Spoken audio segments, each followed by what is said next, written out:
तेणु प्रथम हूँ शरीर रक्षार्थे कर्म परिवार कर्म एवं आमे जो कर्म करियो बोली सचेतन भाव आमे स्वीकृति प्रदान करिछे आपण प्रतिश्रुतिबद्ध होइछन्ति बोली आपण आउछन्ति केते कर्म छाड़ी आसिक भी ना एटा आज करा जिवो ये जो कर्मटा जो देखुची जो परफेक्शन देखुची एथर तुम केबे कहि परिबिनी जे नहीं आपण कक्षच्युत मनीष बोली केबे नुहे जे प्रतिश्रुति देई प्रतिश्रुति रक्षा करे जे कर्तव्य कर्म पालन करे जे शरीर रक्षा पे कर्म करे शास्त्र ए तीन जन को कही से माने होचंती महात्मा महान आत्मा डिल्यूटेड आत्मा से माने नुहंती सेतमे गीतार 16 अध्याय भगवान निजे कहिसंती जे जो मूढ़ माने मु तांक भीतर थिबा मते कष्ट दियंती अतिरिक्त माने गुड़े तपस्या करी असुरी तपस्या करी ठीक से खाद्य ग्रहण न करी परिवेश परिस्थिति अनुसार निजर शरीर रक्षा न करी मन रक्षा न करी जो माने आसुरी भाव संपन्न है तपस्या आचरण करती से माने पंच महाभूतर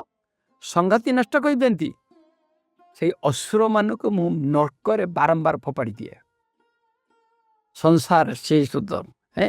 मु तमको क्षिपा मेज समशोभन आसुरी शिव जोरीसु तेणु आपण देखंतु शरीर रक्षा करिवा कर्तव्य पालन करिवा प्रतिश्रुतिबद्ध हेतिवा कर्म करिवा ये सब को भगवान कहते जे जने उच्चतर आत्मा नहलेटा करि परिबनी से माने जो माने एटा करि पारतनी से माने होचंती विमूढ़ात्मा तेणु कर्म हला प्रथमे आमर व्यक्ति कर्म द्वितीय हला परिवार कर्म तृतीय हला सामाजिक कर्म ये सब कर्म पर आउ गोटे कर्म होसी आत्मा पई कर्म आत्मार्थे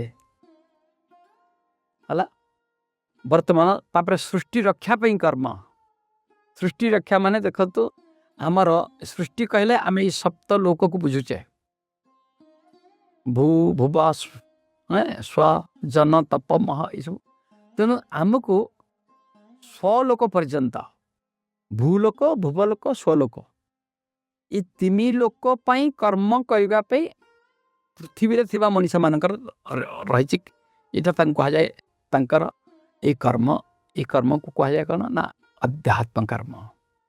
ये कर्म कले आत्मा जी वर्तमान भूलोक को आसी सी उत्तरोत्तर ऊपर लोक की जीव तेणु से कौन ना पितृकर्म आम जो कर श्राद्ध तर्पण ये सब करुचे एटा पितृकर्म आमको करियो पड़ो तापर देवता कर्म स्वलोक जो देवता मान अच्छा से आम कर्म कर उड़ो से कर्म हूँ आम जो करुचे बर्तमान देवता आह्वान करुचे मंदिर पूजा करुचे यज्ञ करुचे ये सब कर्म तेणु कर्मर प्रकार भेद एते बेसी जे भगवान गीतार कहले किं कर्म किं अकर्म इति कवय पितृमोहिता कवय माने कवि माने ज्ञानी माने मध्य एथरे